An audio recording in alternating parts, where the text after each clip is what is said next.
Today I'm sharing one of the most remarkable stories in history of resilience, endurance, and determination. It is so incredible, so much so that you are going to think parts of this are fiction, but I assure you it is not.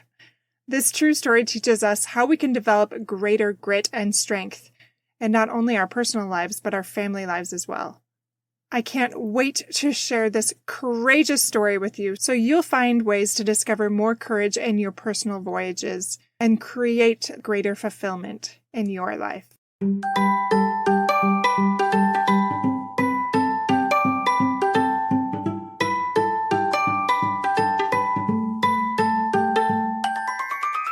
Hey parents, welcome to Fulfillment Therapy. Do you want to raise your kids better and have a stronger marriage? Are you up late at night researching marriage and parenting tools and self-care tips? Do you start each day hoping for deeper connections and less chaos, but it ends with family arguments and going 12 different directions again? My name's Kendra, wife, mom, therapist, and growth enthusiast. It wasn't until I discovered how to fulfill my unmet needs that I was finally able to show up as my best self, as a spouse and parent. I realized that by meeting my needs, I could more fully meet the needs of my family with more energy and less resentment. In this podcast, I teach parents skills like boundary setting, prioritizing personal needs, communication, and claiming ownership. Just like my clients, you'll be shocked by the improvement in your marriage, parenting, and personal life when you focus on fulfilling your important, unmet needs. Ready to prioritize yourself so you can quit mentally throat punching people? Then grab those earbuds and head outside, and let's walk and talk.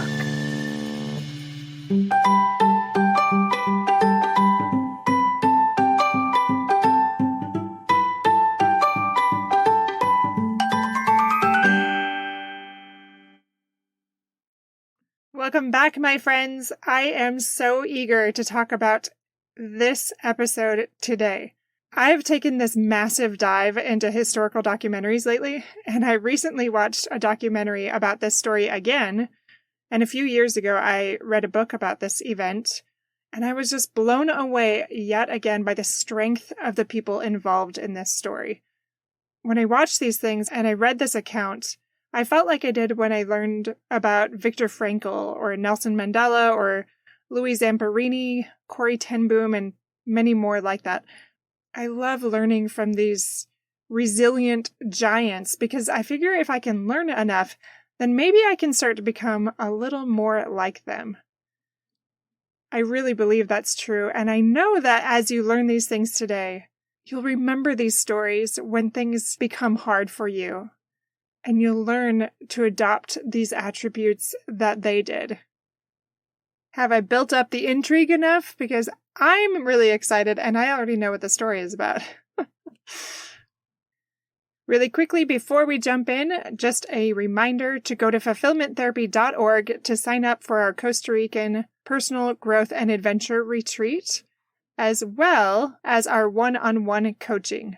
All the details are on fulfillment.therapist.org. And all of that information is in the show notes. So you can access our chat to ask questions about those things before you purchase anything. Or you can use those show notes to find us in all the places like Instagram and Facebook and the rest. So access that if you have any questions or you want to get notes of this episode and share them with other people.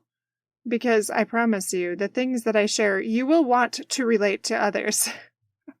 All right, enough of the cliffhangers. Let's jump in to what I want to share today. I want to talk to you about grit and resilience and how when we develop those things, we create greater fulfillment in our life.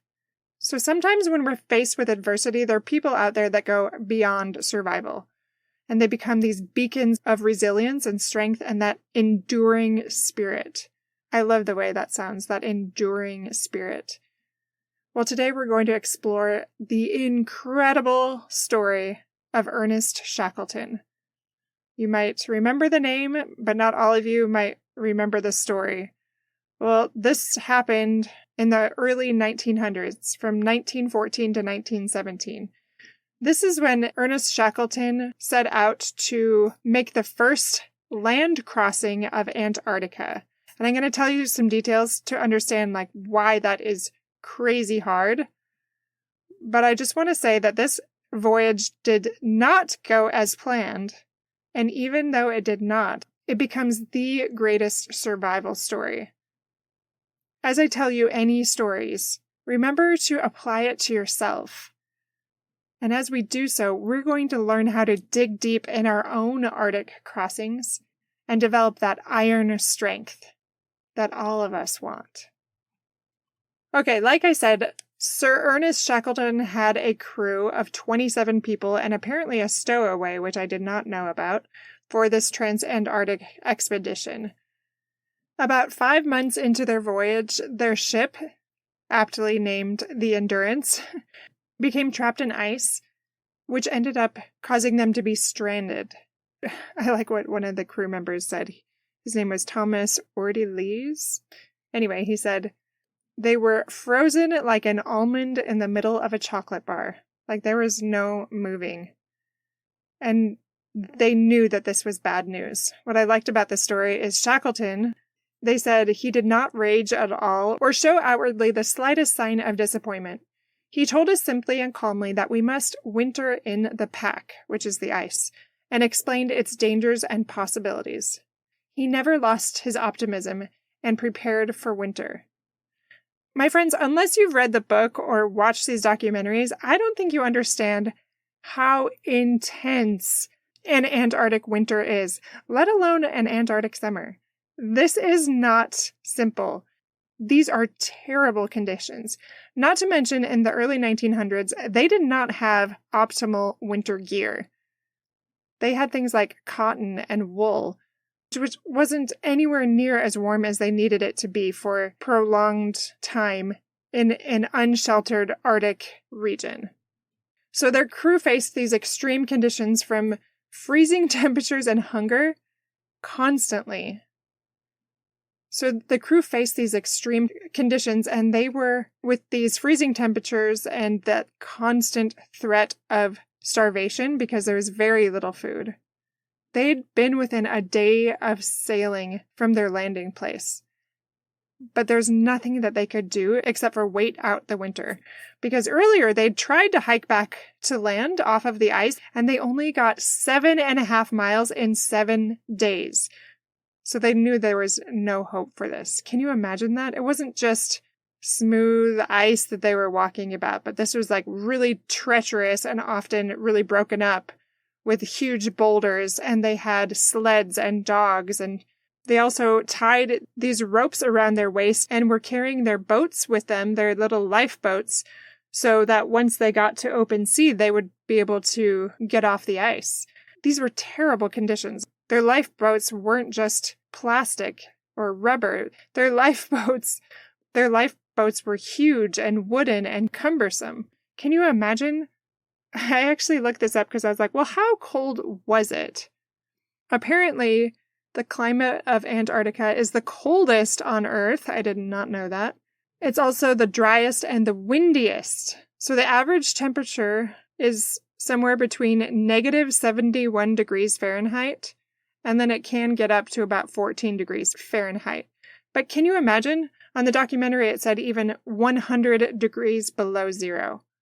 I cannot imagine surviving the winter without shelter in that kind of environment. So they'd been stranded for 497 days. Shackleton took 5 others with him, and this is the part that reminds me of Louis Zamperini and Unbroken. At this point, he recognizes that the only way they're going to get help is by taking their little tiny lifeboat on these treacherous seas and sailing to a whaling station on South Georgia Island. My friends, this was more than 800 miles away, and they have a tiny lifeboat and very little food, and it is freezing. I think there should be a new vocabulary word, not just freezing. We're talking about anywhere from 0 degrees to probably 100 degrees below zero. This seems impossible. And yet, I cannot believe it, but they did it. I read the accounts of what they said it was like. It was insane. It was these huge swells where they would just be going straight up and straight down, and they did this for like 16 days. Again, incredibly freezing temperatures, bailing out water the whole time, covered in water. I don't even know how this is possible. And then when they finally landed, because of those waves, they ended up on the opposite side of the island.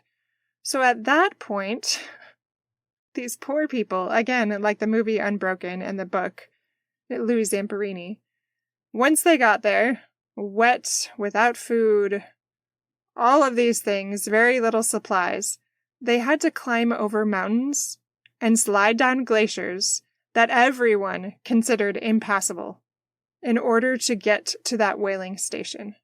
I love the story of when they walked in and how they responded to them. Like, they could not believe that they were who they said they were. It was just impossible to their minds. Even hearing about it, it sounds made up. And not only then, but their voyage is still not over. Shackleton would not leave his crew behind. He had 22 left, 800 miles away, and he was desperate to get back to them. It took Shackleton numerous tries, and by the third ship, he finally succeeded.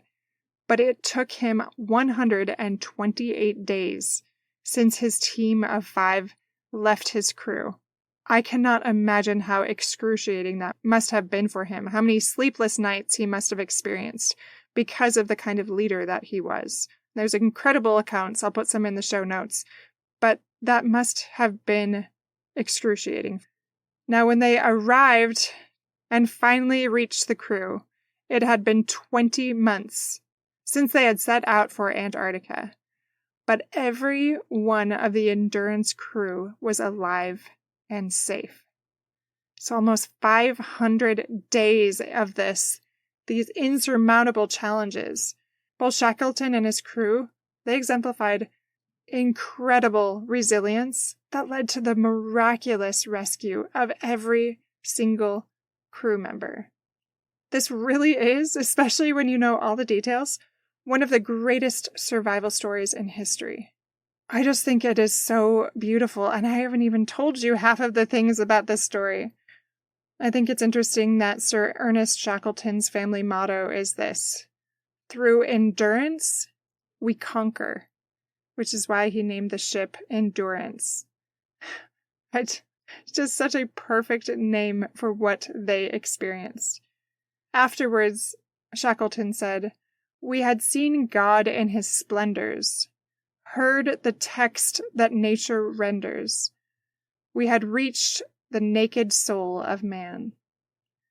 Oh, just can you imagine 500 days in those conditions? Digging that deep to survive and not losing one of your crew. Just picture yourself in that crew, facing those harsh Antarctic conditions. They went way beyond sheer physical strength and mental resilience, and largely because of Shackleton's inspiring leadership, as well as their connection and even that interdependence, they were able to get through unimaginable challenges. That determination and those remarkable feats of endurance became legendary, and they are still talked about. Obviously, I'm talking about it right now with such awe and admiration. Viktor Frankl, who is a survivor of the Holocaust, said, "The last of human freedoms, the ability to choose one's attitude in a given set of circumstances." Now that comes from someone that experienced massive challenges in his life, just like Shackleton and his crew did. And then Aaron Ralston, he's the one that had to amputate his own arm when he was climbing, remember? He said, "I chose to fight, not just for survival, but for a more fulfilling life beyond the ordeal." A more fulfilling life. That's what I am all about. That's why I'm talking about this today. Do you want a more fulfilling life? Are you willing to learn from these people to understand how they were able to dig that deep? As they did so, they developed grit and tenacity. And that's what we can have. So if you don't know what grit is the persistent determination and resilience to pursue long-term goals despite obstacles and setbacks. I'm pretty sure Shackleton's crew all qualifies for that definition of grit. Angela Duckworth coined that term, and she said it another way. Grit is passion and perseverance for very long-term goals. Grit is having stamina. Do you think after about 500 days in temperatures that were up to 100 degrees below zero would qualify as having stamina? I think so. All right, let's talk about fulfillment a little bit more. Fulfillment through adversity, especially. Enduring challenges can lead to personal growth and that sense of fulfillment. It reminds me of a story of one of my very first clients that I had while I was still in school, my counseling client. And she talked about her own health challenges and the health challenges of multiple children that she had. And they were life-threatening and they were incurable, and it was heart-wrenching to hear her story. And as she was telling me her story, she did not see it as remarkable or unusual or any of those things. Like, she was an angel in my eyes, and I couldn't convey in words like how much I respected her. But I often think about her and that inner strength that she developed through her challenges. How do we become our higher self? We can do that by facing challenges that will refine our character and bring out our higher self throughout those experiences. Abigail Adams said, "It's not in the still calm of life that great characters are formed." So you might have a lot of calm in your life right now. I would say just enjoy it while you can, but recognize that true character is formed in the storms of life and those crazy frozen voyages.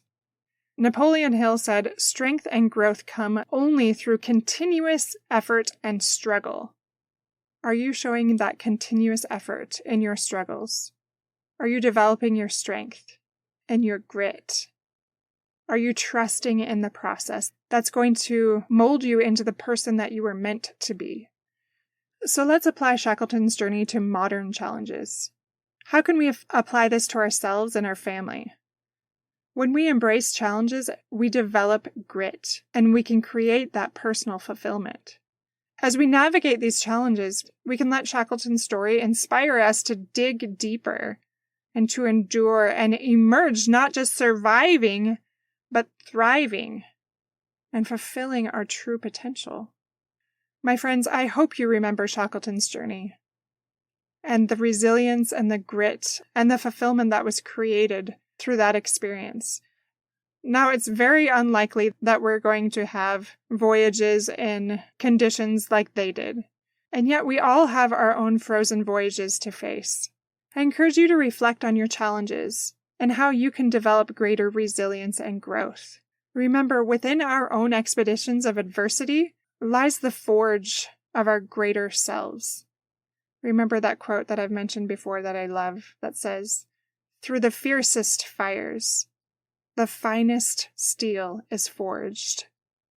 My friends, embrace challenges.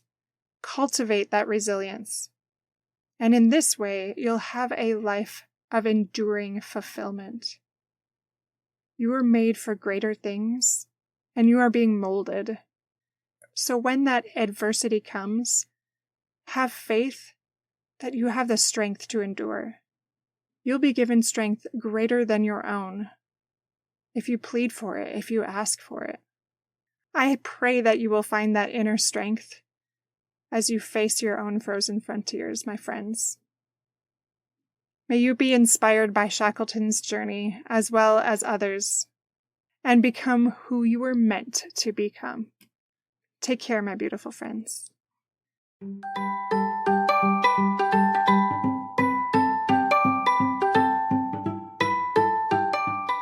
Hey friends, I hope you enjoyed today's episode. If you did, chances are someone else would too. Would you take 30 seconds to share this with a friend who's looking for greater family fulfillment? And while you're sharing, tell me what you think about the show by leaving a review on Apple Podcasts. It refuels me when I hear this podcast is helping you, no matter what your house or your hair looks like. I'll meet you back here every Monday and Thursday morning for more episodes. Until then.